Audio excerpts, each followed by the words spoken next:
Assalamualaikum guys, kali ini kita akan mengulas film yang berjudul Coolie.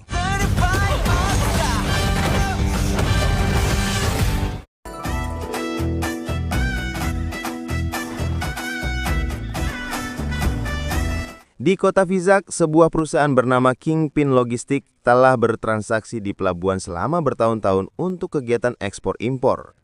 Banyak kuli dan buruh bekerja di sana setiap harinya. Perusahaan itu milik Simon.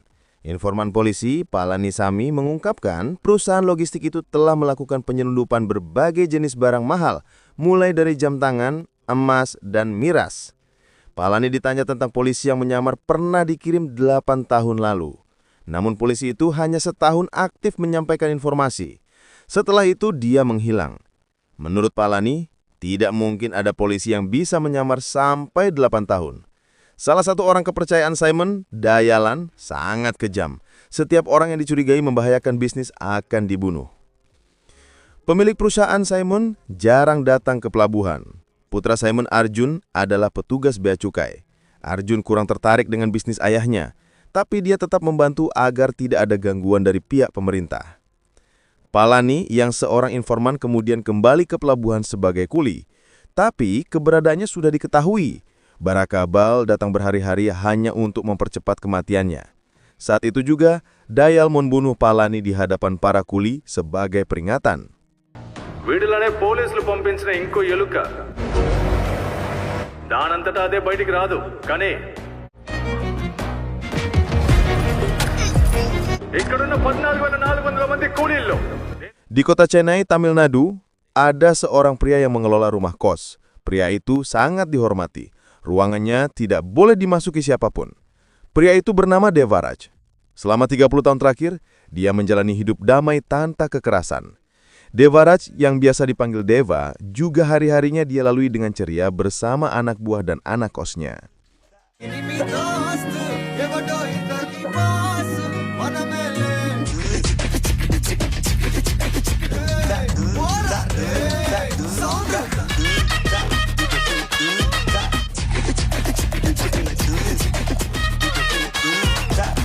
Suatu malam, Deva kedatangan tamu jauh dari Vizag. Tamu itu membawa kabar duka. Sahabat Deva, Raja Sekar, telah meninggal karena serangan jantung. Deva bersama anak buahnya, Kumar, pergi ke rumah duka di kota Vizag. Kedatangan Deva tidak disukai oleh putri Raja Sekar yang bernama Priti. Deva dipaksa keluar. Deva sedih diperlakukan seperti itu, tapi Deva bisa memahami kemarahan Priti. Jiwa Priti dan adik-adik perempuannya juga masih terguncang atas kematian ayahnya.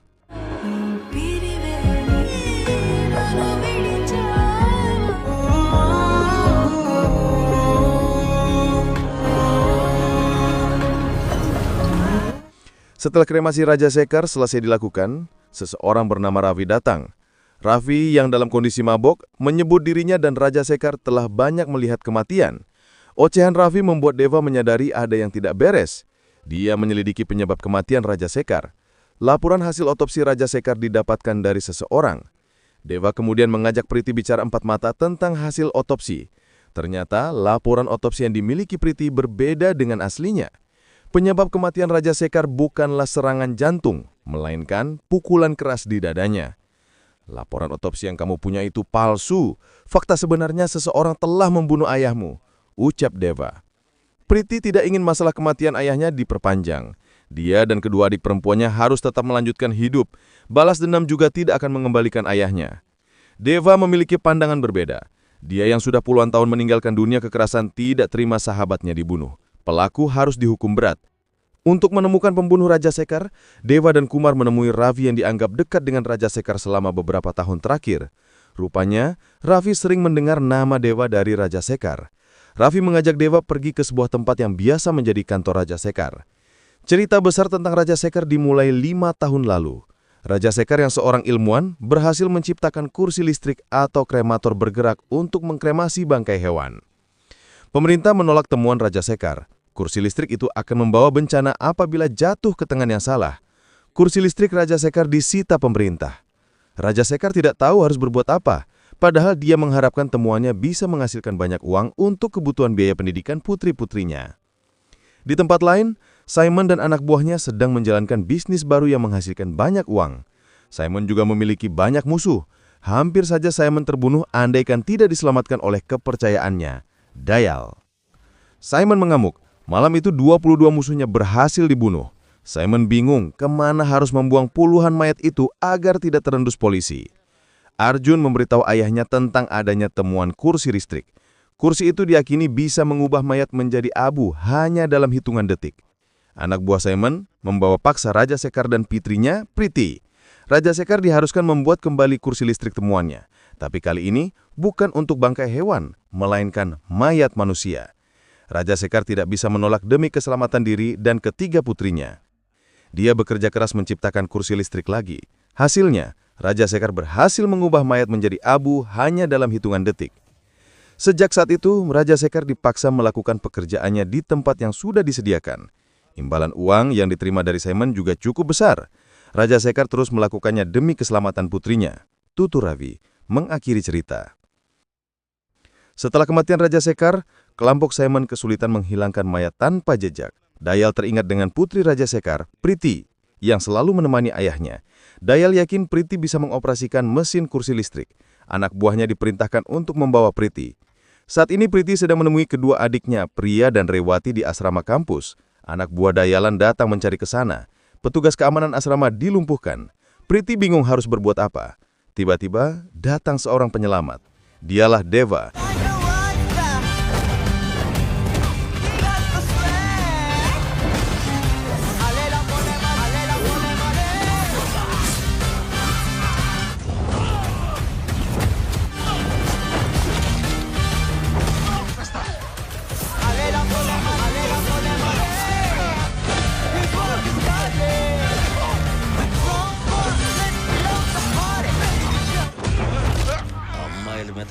Karti beralasan kedatangannya hanya untuk membawa Priti pergi untuk mengoperasikan mesin kursi listrik. Deva mengaku bisa juga mengoperasikannya. Deva pun mengajak Priti pergi ke pelabuhan. Setelah bertemu Dayal, Deva memperkenalkan diri sebagai asisten Raja Sekar. Deva mengaku butuh uang untuk membiayai pendidikan anak-anak Raja Sekar yang masih kuliah. Hikmah terbesar dari situasi itu, Priti tidak lagi judes kepada Deva. Priti sudah menganggap Deva sebagai pelindungnya. Dayal menyiapkan satu mayat. Tapi Deva sama sekali tidak mengerti masalah mesin. Tujuannya datang hanya untuk mengetahui pembunuh Raja Sekar. Untungnya ada Priti. Priti berhasil melakukannya dengan baik.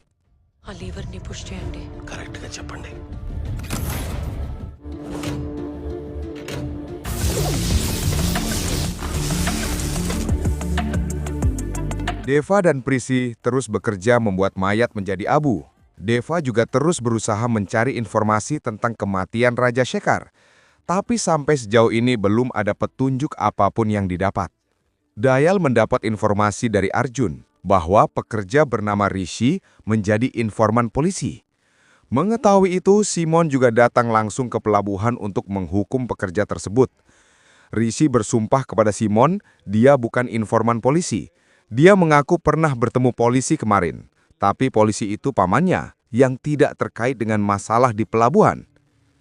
Simon tidak peduli dengan penjelasan Rishi. Simon kemudian terlihat menghantam kepala Rishi dengan palu. Sementara Deva dan Priti sedang berbagi uang hasil kerja mereka. Deva memberikan bagiannya untuk Priti. Deva tidak butuh uang. Ayahmu berjasa besar. Andai bukan karena dia, saya sudah lama meninggal. Makanya saya harus menemukan pembunuhnya, ucap Deva. Masalahnya, belum ada petunjuk yang didapatkan. Apabila Raja Sekar sangat dibutuhkan untuk mengoperasikan mesin, kecil kemungkinan pembunuhnya dari geng Dayal. Deva harus bertemu Simon secara langsung untuk mendapatkan petunjuk. Sebelum mereka berpisah, Priti memberikan sebuah foto kepada Deva. Itu adalah foto Deva bersama Bibi Priti, yang merupakan istri Deva. Rupanya, Deva telah menikahi adik perempuan Raja Sekar. Foto itu membuat Deva mengenang masa lalu. Deva mendapat telepon dan diminta untuk datang ke pelabuhan. Deva juga harus datang bersama Priti karena dipanggil oleh Simon. Deva dan Priti datang ke pelabuhan. Tujuan Deva dan Priti dipanggil untuk melenyapkan mayat. Deva terkejut saat melihat mayat itu. Simon sudah mengetahui sejak lama jika Dayal merupakan mata-mata polisi.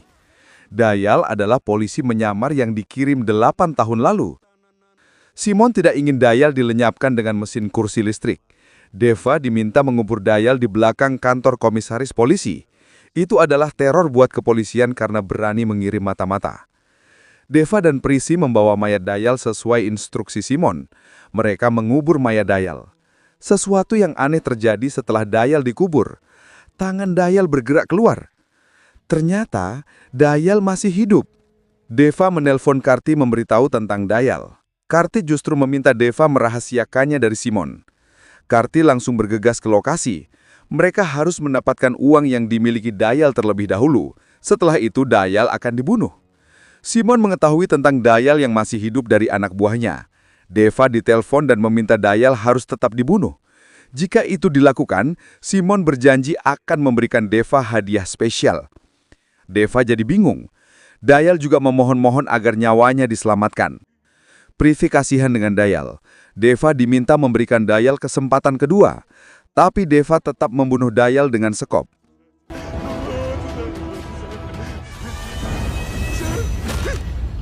Karti dan gengnya sampai di kuburan. Karti kecewa setelah melihat Dayal sudah dikubur lagi. Deva beralasan terpaksa membunuh Dayal karena sempat berusaha melarikan diri. Simon sangat bahagia karena Deva telah mematuhi perintahnya. Hadiah yang dijanjikan diberikan, yaitu video pembunuhan Raja Shekhar. Rekaman video itu sangat jelas menunjukkan bahwa Dayal adalah orang yang memukul dada Raja Shekhar hingga meninggal. Deva terlihat sangat marah dan menyesal. Fatalnya, dia tidak membunuh Dayal.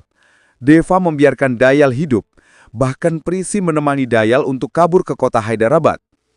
Deva benar-benar murka. Saat itulah Dayal menelpon menggunakan HP Prissy. Dayal tertawa bahak-bahak karena telah berhasil membodohi Deva. Dayal menjadikan Prissy sebagai sandara agar Deva patuh. Deva tidak mau banyak bicara. Deva menanyakan apa yang dibisikkan Raja Shekhar kepada Dayal sebelum kematiannya. Raja Shekhar hanya menyebut powerhouse atau pembangkit listrik. Istilah powerhouse merupakan gelar yang diberikan Deva oleh Raja Shekhar 30 tahun lalu. Dulu, Deva biasa membunuh banyak orang sendirian. Raja Shekharlah yang meminta Deva meninggalkan dunia kekerasan dan alkohol. Ternyata, Raja Shekhar sempat mengumpulkan informasi tentang bisnis rahasia di pelabuhan. Dayal menangkap basah Raja Shekhar. Sikap Raja Shekhar tetap santai meski disiksa. Dia yakin seseorang akan datang untuk membalas kematiannya. Orang yang dimaksud adalah powerhouse, alias Dewaraj. Dayal semakin keras memukul dada Raja Shekhar hingga meninggal.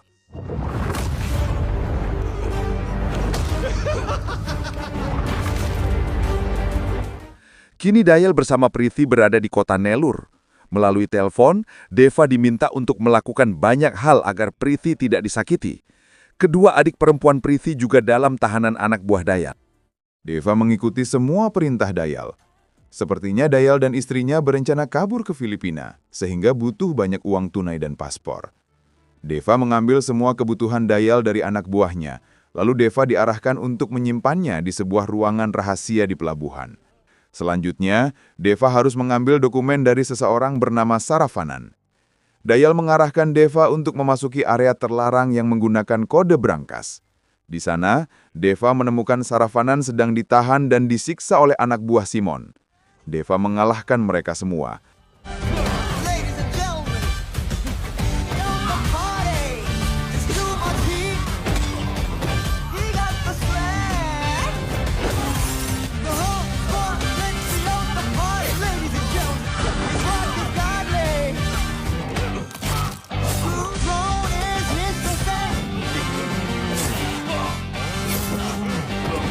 Saravanan merupakan penyusup dari geng saingan Simon. Dokumen yang dimiliki Saravanan sangat penting terkait rincian klien Simon. Saravanan mengungkapkan bisnis rahasia Simon yang dijalankan di pelabuhan, yaitu perdagangan hati manusia. Organ hati yang sehat dijual kepada orang asing. Deva kaget mengetahui itu. Parahnya lagi, hati yang dijual didapatkan dari para buruh di pelabuhan sesuai kebutuhan klien. Deva mengambil dokumen dari Saravanan. Dokumen itu kemudian dibawa ke ruangan rahasia Dayal yang menyimpan banyak harta. Deva sendiri tetap mengiyakan semua perintah Dayal, tapi kali ini tugas yang diberikan cukup berat, yaitu membunuh Arjun. Malam harinya, Deva menemui Arjun dan mengajaknya pergi ke suatu tempat dengan mobil yang sudah disediakan Dayal. Deva beralasan ingin membicarakan sesuatu. Melalui telepon, Dayal meminta Deva menembak Arjun dengan pistol yang ada di mobil.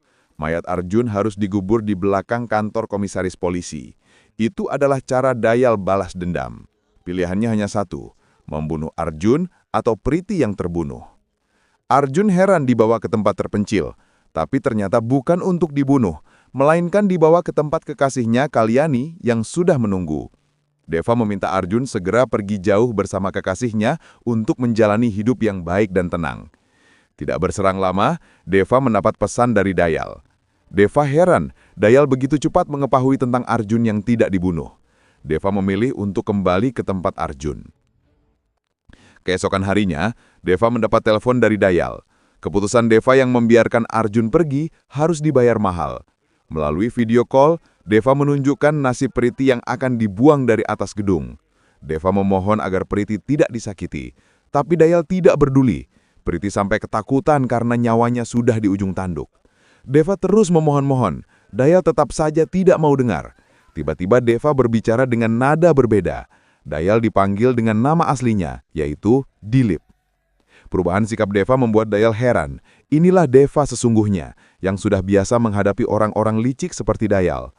Deva menyarankan Dayal untuk memeriksa berangkasnya. Rupanya semua kekayaan Dayal yang tersimpan di sana telah lenyap. Bukan itu saja, kedua adik perempuan Priti, Priya dan Revati juga sudah aman di tempat Deva. Satu lagi kejutan untuk Dayal. Keputusan Deva yang tidak membunuh Arjun bisa cepat diketahui oleh Dayal. Tidak mungkin Arjun yang memberitahu Dayal, satu-satunya orang yang pantas dicurigai adalah kekasih Arjun, yaitu Kalyani yang ternyata istri Dayal. Deva telah menahan Kalyani di kursi listrik. Dalam hitungan detik, Kalyani akan dihancurkan menjadi abu. Dayal jadi ketakutan. Rantai Priti dilepas. Giliran Dayal yang dirantai oleh Priti. Dayal tidak berani melawan demi keselamatan istrinya. Sebelum pergi, Priti membalas kematian ayahnya dengan menampar Daya. Priti kemudian pergi bersama anak buah Deva.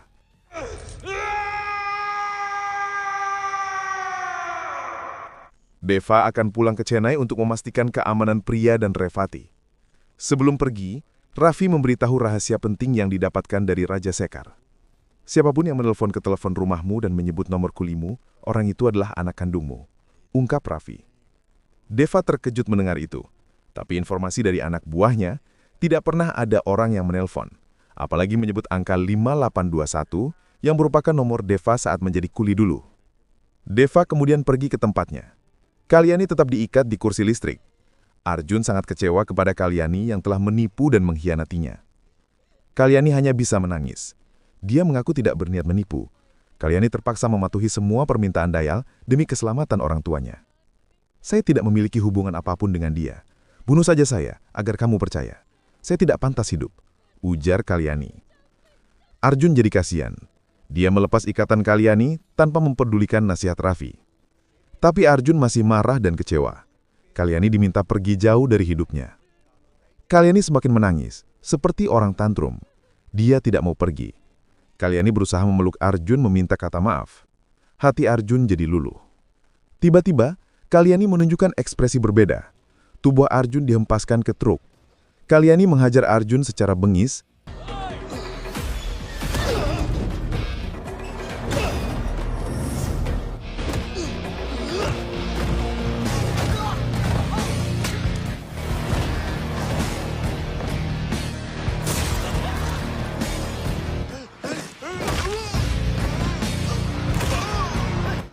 Kalyani bukanlah istri yang taat pada suami. Dayal justru mematuhi semua perintah Kalyani. Dayal dibodoh-bodohi karena membiarkan Priti pergi. Kalyani menugaskan Dayal untuk menangkap Priti lagi. Ternyata, Kalyani pandai bertarung karena dia juga mantan polisi. Kalyani satu angkatan dengan Dayal. Ketika Dayal dikirim untuk menjadi mata-mata di pelabuhan, Kalyanilah yang mengajak Dayal memanfaatkan kesempatan itu untuk mendapatkan kekayaan. Simon yang baru kembali dari London sangat khawatir mengetahui Arjun hilang. Deva sendiri baru sampai rumah. Deva diberitahu ada sekitar 12 orang mencurigakan yang datang menyewa untuk menginap. Deva yakin orang itu adalah anak buah Simon. Deva menghadapi mereka dengan gagah perkasa.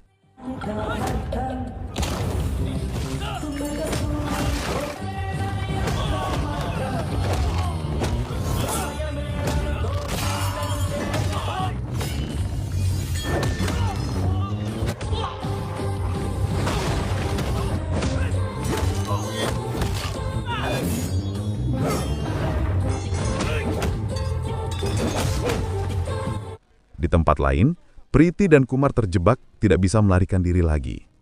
Anak buah Deva terus berjuang melawan Dayal meski bertaruh nyawa.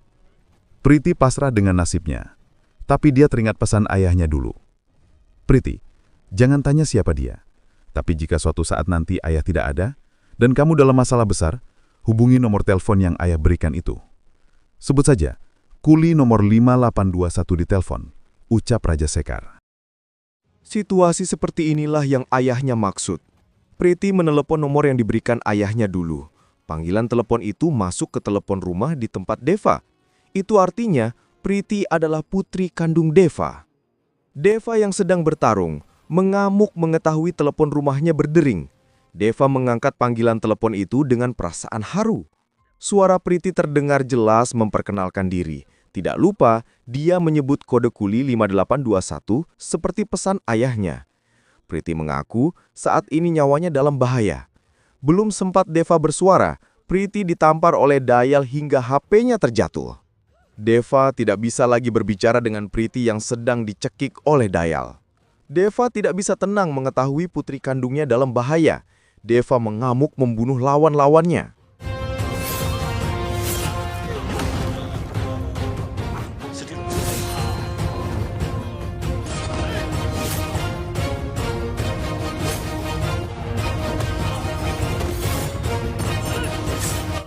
Nyawa Priti dilindungi oleh Kumar. Bahkan Kumar rela menjatuhkan diri bersama Dayal dari kereta api. Kumar mengorbankan nyawanya demi keselamatan Priti. Dayal kemudian melakukan panggilan video call dengan Simon. Tentu saja Simon kaget melihat Dayal masih hidup. Dayal menyebut musuh mereka sebenarnya adalah Deva. Berkas rincian klien juga sudah di tangan Deva. Dayal memfitnah Deva. Dayal mengaku telah diperintahkan oleh Deva untuk membunuh Arjun. Jika tidak, istri Dayal akan dibunuh. Dayal pun membunuh Arjun yang disaksikan langsung oleh Simon. Kenyataan pahit itu membuat Simon sangat murka.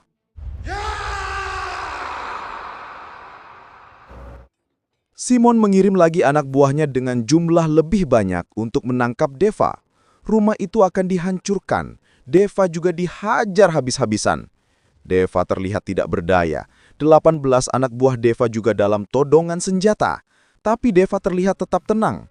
Lalu, dia memberikan kode dengan siulan. Seketika itu, anak buah Deva yang sejak tadi tidak melawan, berubah membalikkan keadaan. Kini Deva bersama Kalisha dan yang lain bertarung habis-habisan melawan anak buah Simon.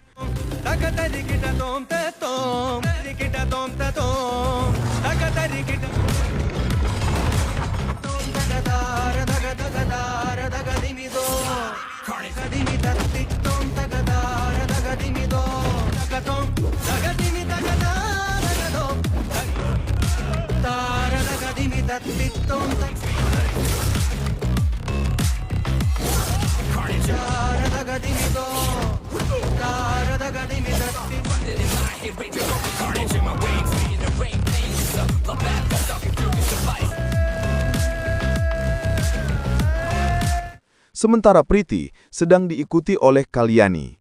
Secara licik, Kalyani mengaku sebagai orang suruhan Deva untuk menjemput Priti. Tapi anak buah Simon juga bergerak.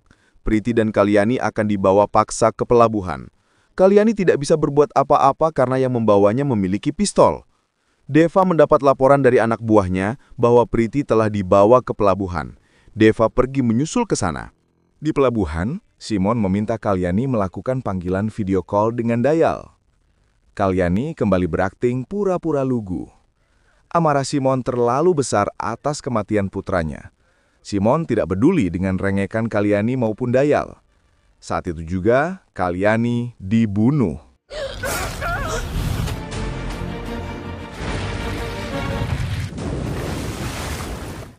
Perhatian Simon beralih ke Priti. Untungnya Deva sudah sampai pelabuhan. Deva sedih melihat Priti yang tampak ketakutan. Untuk membalas luka hatinya, Simon ingin Deva merasakan hal yang sama. Tapi karena Deva dianggap tidak memiliki anak, maka anak Raja Shekhar yang akan dibunuh. Priti ditodong pistol. "Siapa kamu sebenarnya? Kenapa kamu datang ke pelabuhan?" tanya Simon. Deva akan bicara, asal Priti tidak disakiti. Priti pun dibawa ke ruang operasi. Jantung Priti akan diambil jika Deva berani macam-macam. Deva mulai menceritakan kisahnya yang seorang buruh yatim piatu. Dia menjadi pemimpin 60 buruh yang bekerja di perusahaan ekspor-impor. Tiba-tiba, suatu hari polisi datang melakukan penggerebekan. Isi paket itu ternyata narkoboy. Pihak perusahaan cuci tangan. Para buruh justru difitnah menyelundupkan narkoboy tanpa sepengetahuan perusahaan. Sekitar 400 buruh akan dipenjara seumur hidup. Tapi jika ada 100 orang saja yang menyerahkan diri, maka sisanya bisa bebas.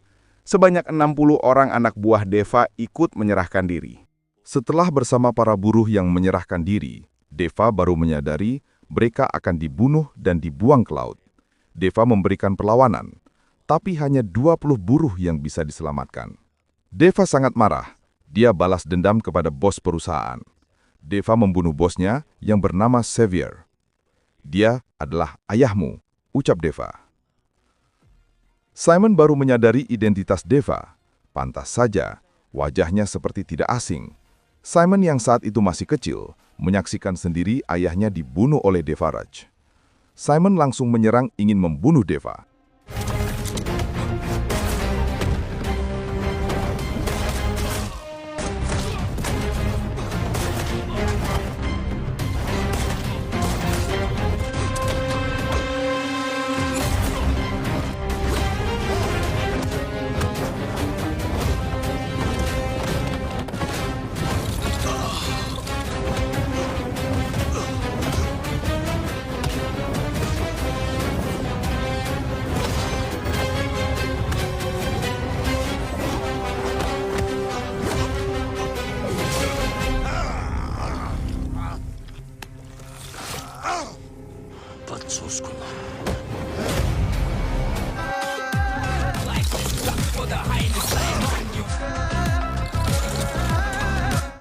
Setelah kematian Simon, musuh baru muncul dengan senjata lengkap.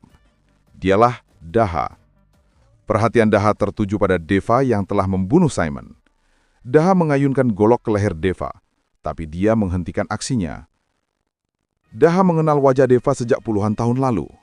Saat itu, Deva melakukan banyak pembunuhan.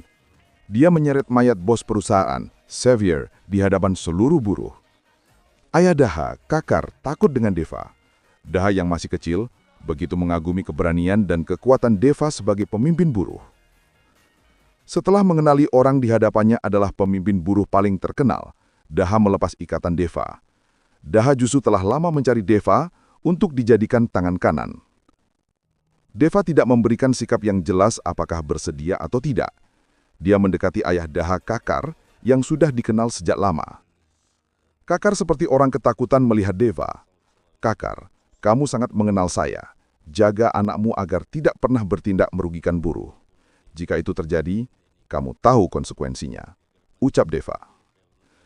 Kakar berjanji tidak ada hal buruk yang akan menimpa buruh. Kakar memberitahu Daha bahwa urusan dengan Deva sudah beres.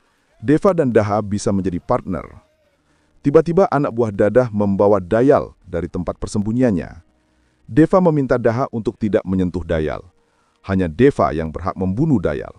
Deva kemudian mendorong Dayal ke lubang yang cukup dalam, lalu menguburnya hidup-hidup. Di akhir film, Deva mengantar Priti, Priya, dan Revati ke bandara. Ketika wanita itu akan melanjutkan hidup di tempat lain. Sebelum mereka berpisah, Priti menanyakan nomor kuli Deva. Tapi Deva memberitahu nomornya 3348. Padahal Priti sangat mengharapkan 5821 adalah nomor kuli Deva. "Lalu, siapa kuli nomor 5821? Tanya Priti. Deva mengaku tidak tahu. Dia merahasiakan kebenaran tentang Priti yang merupakan putri kandungnya. Film pun berakhir.